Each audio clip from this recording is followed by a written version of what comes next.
guys, and welcome back to another episode of Off the Shelf. I'm Ernest MHD, and this week, what we found off the shelf was... You're qualified. Wrong. If I'm not me, who the hell am I?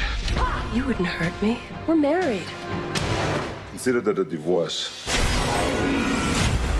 You got a lot of nerve showing your face around here. Look who's talking. My name is not Quaid. An hour he could have total recall. I want Quaid delivered for reimplantation. Catch! Get ready for a surprise. Kill them all!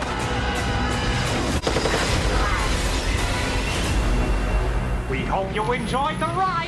Total Recall, released in 1990, directed by Paul Verhoeven, who is known for a lot of things: Starship Trooper, RoboCop. This is based on the short story by Philip K. Dick, known as, We Can Remember It For You Wholesale. It's a really weird name, but if you don't know that story by Philip K. Dick, you might know Do Robots Dream of Electric Sheep, which, if you don't know, is what Blade Runner was based on, and I'm certain you've heard of Blade Runner. This film is starring Arnold Schwarzenegger, who you may know as the Governor of California, Sharon Stone, Michael Ironside, who is a bad guy in everything except for Splinter Cell, and Dean Norris, who plays a mutant in this film, just like he does in Breaking Bad. Gotta get his minerals. Gotta get all those minerals.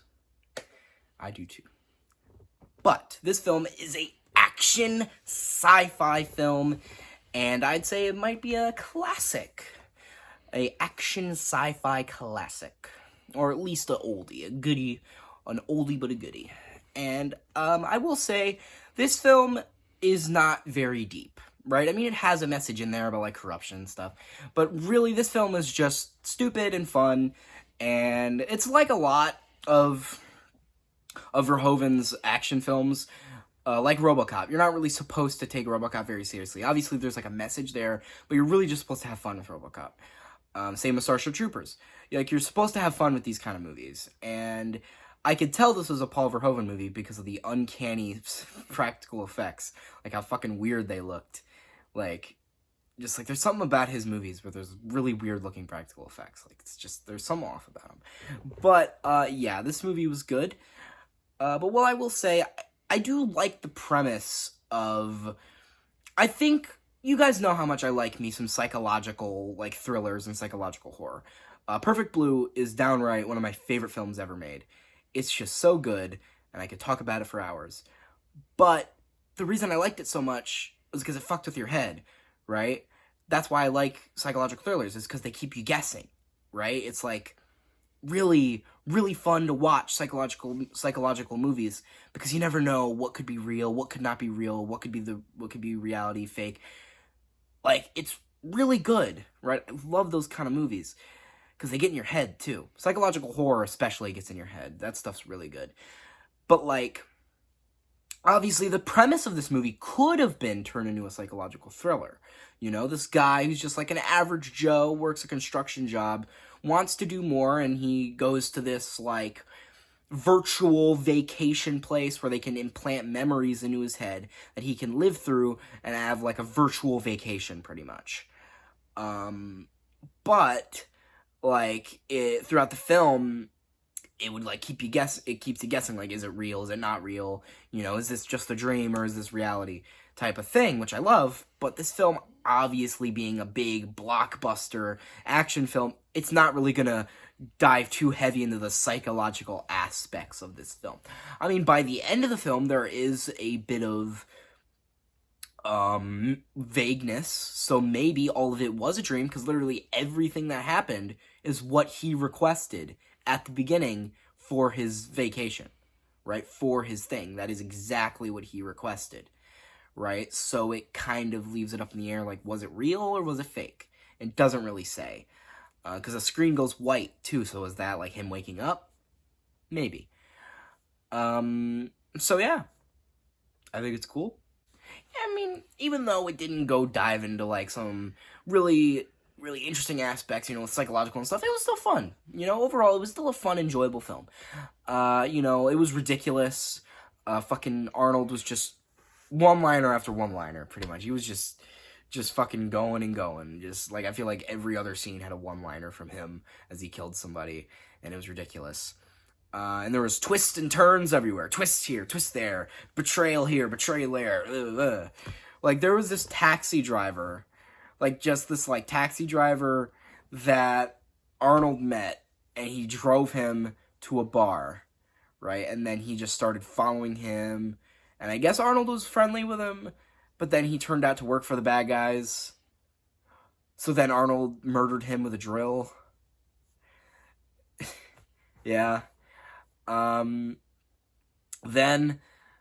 there was also, Arnold actually was the bad guy before, but the new, like, erased memory Arnold was a good guy, but, like, before he got his mind wiped, he was a bad guy, because he was trying to, like, kill people. You know what I mean. It's strange. I'd say probably the biggest twist of the film was Arnold really being evil in the past, you know. What are you gonna do? But, yeah. It was definitely entertaining, I will say that. As I said, the practical effects, I think, were some of the most ridiculous part of the film. There was a point, at the end where the bad guy, he gets shot out, like, out of an airlock into Mars, and he just, like, slowly suffocates to death, but he doesn't just suffocate. Like, he puffs up, and his fucking eyes shoot out of his head, and it looks really uncanny. They look like, how do I describe this? Do you guys, like, remember those, like, when you were a kid, you'd have, like, those balls, and when you squeezed them, their eyes would pop out? Like, you know what I'm talking about? I think they were old ones, though. They were, like, looked like zombies. That's what it looked like. I don't know if I'm just shooting in the dark here, but that's exactly what he looked like. And it's, like, it looked really weird. Because, I mean, every practical, because, like, whenever Arnold especially was, like, doing, like, when they had, like, a practical, like, mold of Arnold's face, it just looked really fucking weird. Like, really weird. I don't know. Like, every practical face looked weird, but, like, especially with Arnold, it just looked super uncanny. You know, the Uncanny Valley was very in effect in this film, and as I said, a lot of Verhoeven's films, at least with practical effects like this, have a bit of an Uncanny Valley aspect to them. Which, I mean, if you like the Uncanny Valley, if you like weird shit like that, this movie's good for you, I guess. I don't know, it's quite a specific thing to say, but it's true. I don't know. I also think it's kind of funny how Arnold, like, he never really got, like, in combat gear. He was just running around in a flannel and a shirt and, like, some khakis the entire time. Or, like, some jeans. It was really funny, because, like, he was, like, shooting these people, killing all these people, and he was just, like, he, like, looked like your uncle the entire time. I thought that was kind of funny. I never had an uncle that looked like Arnold. I mean clothing-wise. I don't mean, like, physically. Okay, when I say Arnold looked like your uncle, I don't mean physically, because obviously he's he's, like, fucking giant, jacked bodybuilder. I mean, like, the clothes he's wearing looks like something you'd see your Uncle Jerry wear on Thanksgiving. But, like, you know what I mean. I don't need to explain it, even though I just did. But, with that being said, I think if you are a fan of action films, if you are a fan of, sci-fi, I really think you're going to get quite a decent amount of enjoyment out of this film. Because, I mean, again, it is just a dumb, fun action, like, blockbuster, obviously. There's not too much, layers to it, As I said, there is, like a subtle message in there. But its main purpose is to entertain. And that's fine. I think not all films need to have a deep, compelling message to be a good movie. I mean, I love horror movies. And while, yeah, I love, like, the ones that have something to say, like, The Substance, that was really good. That was an important movie that had a lot to say. I mean, I like slasher films, too. Most slasher films don't have a lot to say, right? It's just murder people and watch their heads fly and laugh at it, right? That's pretty much most, like, campy slasher films, and I like that, right? I like just sometimes sitting down and watching a movie and just laughing, having fun.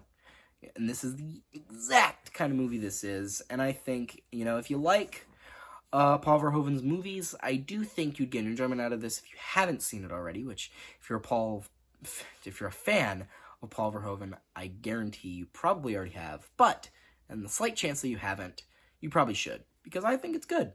If you're a fan of the short story, though, it is not too accurate. It takes the, main concepts of the short story, but it's quite different, which is fine. It just kind of, takes the idea of, what if this guy who was a secret agent, had, I don't know. It's just, you get it. They took the concepts, but they didn't adapt it fully. Which, is that a problem? I don't know. Maybe watch the movie, then read the story for yourself, and you could come to that conclusion yourself, because you have to make up your own mind. I'm not here to implant things in your brain. This isn't the movie. This is real life. You gotta make your own decisions and opinions. I don't know why I got off on that. But what I'm trying to say with all this tangent is I would recommend it. It's fun, it's stupid, it's entertaining, and it's just action-packed Arnold Schwarzenegger nonsense. So with that being said, I think I'd rate this film a 7 out of 10. Very much enjoyed it, had a lot of fun, would recommend it, quite action-packed, and, yeah, I think I've said what I need to say. I think I've said my piece. So guys, I hope you like this video. Share it with friends, subscribe, notifications on, comment down below when you liked it. And I've been Runtime HD, off to save Mars. We have to pump some iron, guys. I do not drink milk, I drink beer. I like to lift the weights, I was the governor of California. Ferrets are illegal. I don't know, is that a good enough, Arnold? Make sure to like this video. I don't know. Sorry if that was shitty. Sorry if that was terrible. I am not good at impersonating Austrians.